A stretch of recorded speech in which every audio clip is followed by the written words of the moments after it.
Today we're going to take a look at a play out of the near close twins formation in the John Madden playbook. It's also in the blue close twins formation in the Bill Walsh playbook. The play is called motion, stick, and nod. It's very effective, and the setup that we're going to use is we're going to streak X and we're going to put B on a hitch route. 1 year ago, almost to the day, I showed this play as one of the best plays in the game for Madden 13. Well, this year it's great once again.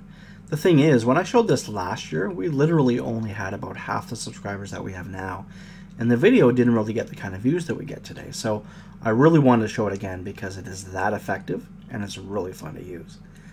The halfback on the auto motion is ridiculously tough to stop, and is once again maybe the best one-play touchdown in the game with a speedy running back.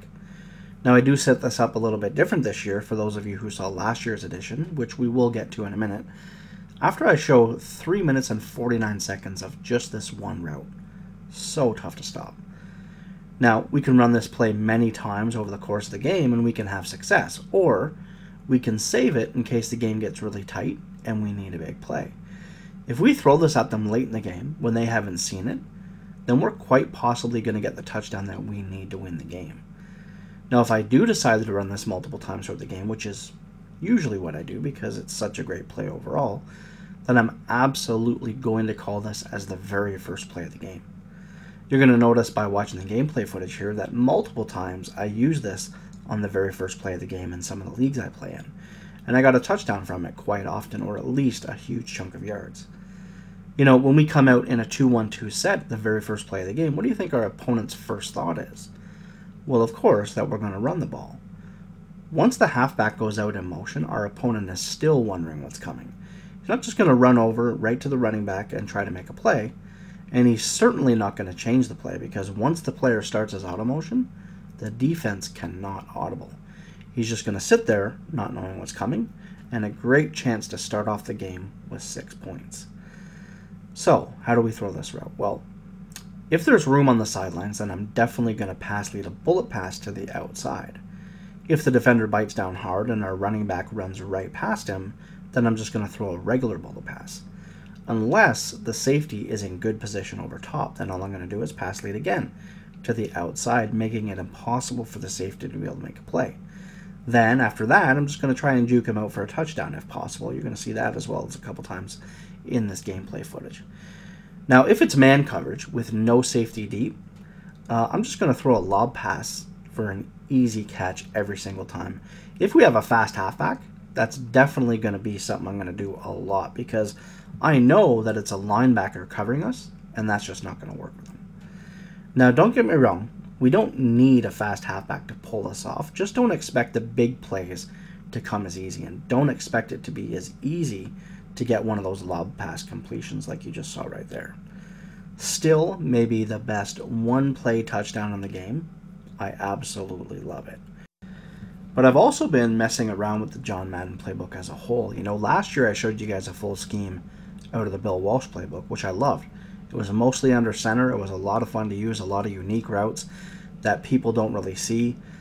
It's really fun to use some of these legendary playbooks because people don't really know what's coming. You know, you don't really have to worry about A-gap pressure as much this year, so you can run an under center offense no problem. There's a lot of play actions. I showed you the QB rollout play out of the John Madden playbook. We're going to be able to run the stick and nod along with that play, plus a bunch of other stuff that I'm going to get to, and I'm going to show you guys later on in the year, maybe in a couple weeks or so. So as great as the auto motion is, it's not always going to be open. In fact, I have played 1 or 2 people who did do a great job of stopping it all game long. But like I said, that was very rare, maybe once or twice. But anytime that happens, and anytime our opponent is user defending that route, that just leaves them susceptible elsewhere, most notably the stick and nod route itself. We can either throw this early or we can throw it late, and it beats man or zone coverage.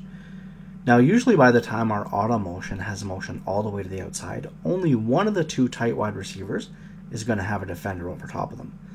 If the defender is over top of the A receiver, then I'm going to wait for the route to develop, and I'm going to throw it once it gets open against man or zone. If the defender's over top of the B receiver, then I can either still wait and pick up more yards if and when he becomes open, or I can throw a bullet pass with pass lead to the right on a quick pass. Now you still have to be careful, but if you're really good at making split-second decisions, I really like doing this. We can definitely still pick up a few yards. And finally, as I was running this play, I definitely did throw the ball up for grabs a few times to the receiver, but I actually really like the control that we have once we click onto this route. Not to mention the nice jumping ability. This is a Madden 12. User catching isn't as easy as it once was, and to find a nice route that lets you have decent control over your player and have him react properly is a nice thing to have. At least it's been something that I've been able to do so far. Have good control over my wide receiver when I click on, and he's also done a really nice job of jumping as well. Leaving the B receiver on the flat route was easily the best option for us last year, and really was one of the biggest reasons why the play was so successful last year. And unfortunately though, this year, as much as I tried for it to be, the flat route just is not our best option. So what we're going to do is we're going to take advantage of the new hot route that we have available to us, and we're going to put B on a hitch route. Now obviously my first read is the auto motion, but after that I'm going to look to see how much space the B receiver has, and I'm going to throw him the ball if he's open. And the position of B along with A actually makes it really easy to basically combine them as one read. As I'm looking at B to see if he has enough space for a catch, it's hard not to notice at the same time if A is either open or about to come open. Now I also really like a speedy, agile receiver at this spot so he can get upfield quicker after the catch. For example, just go back and take a look at how slow Reggie Wayne was at getting up the field after he caught the ball compared to the other receivers. And last but not least, instead of the whip route that we put X on last year, I really like the streak here. If I notice pre-snap that there is not a linebacker playing over top of the tight end, I love a quick pass. Or we can pass lead to the inside once the outside defender, who can never be over top of the tight end, tries to cover him. That's going to be an easy completion.